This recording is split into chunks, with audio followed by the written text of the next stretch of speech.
आपण पाहत आहात मेट्रो सिटी लाईव्ह।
इथे सद्गुरू आश्रमशाळेत इथं फूड स्टॉल लावलेला आहे आणि मी सर्व फूड स्टॉलला आम्ही भेट दिलेली आहे आणि सर्व त्या काही फूड स्टॉलमध्ये आम्ही टेस्ट पण केलेली आहे।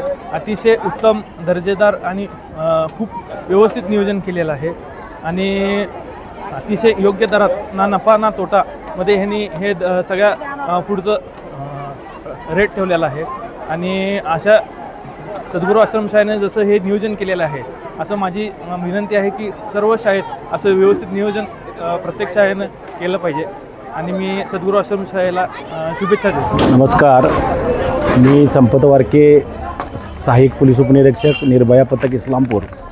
आज सद्गुरू आश्रमशाळा इस्लामपूर या ठिकाणी फूड्स फेस्टिवल हा कार्यक्रम आयोजित केला होता। या कार्यक्रमामध्ये शाळेतील सर्व विद्यार्थ्यांनी सहभाग घेतला होता।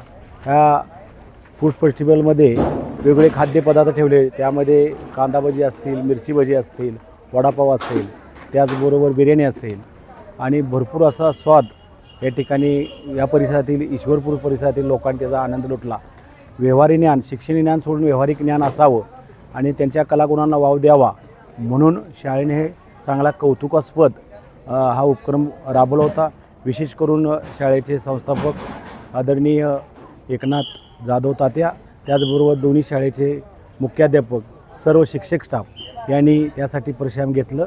त्यांचं विशेष असं कौतुक आणि ज्यांनी भाग घेतला त्या विद्यार्थ्यांचे नमस्कार।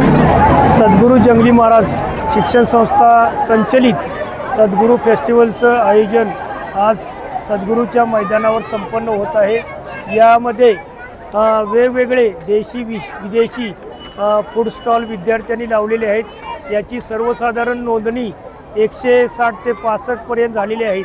त्याच्यामध्ये विद्यार्थ्यांचे वेगवेगळे खाद्यपदार्थ, त्याचबरोबर भाजीपाला, त्याचबरोबर ग्रोसरी आणि विविध प्रकारचे स्टॉल लागलेले आहेत। या स्टॉलसाठी विद्यार्थ्यांचा आणि पालकांचा सहभाग उत्तम आहे।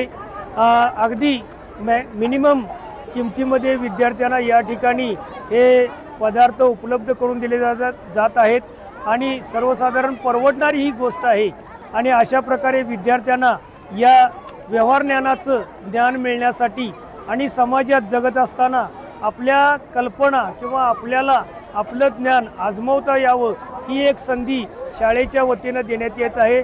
अशा प्रकारचा स्टॉल या ठिकाणी संपन्न होत आहे। या ठिकाणी सूचना अशी आहे की जे स्टॉल लावलेत याच्यामध्ये प्लास्टिकचा वापर टाळावा, जे पदार्थ आपण वितरण करतोय यासाठी केळीची पानं किंवा अन्य पानांचा वापर करून हे पदार्थांचं वितरण करण्यात यावे आणि शिस्त पाळावी अशा प्रकारची अपेक्षा व्यक्त करून या स्टॉलला फेस्टिवलला हार्दिक शुभेच्छा देतो आणि या ठिकाणी थांबतो. धन्यवाद.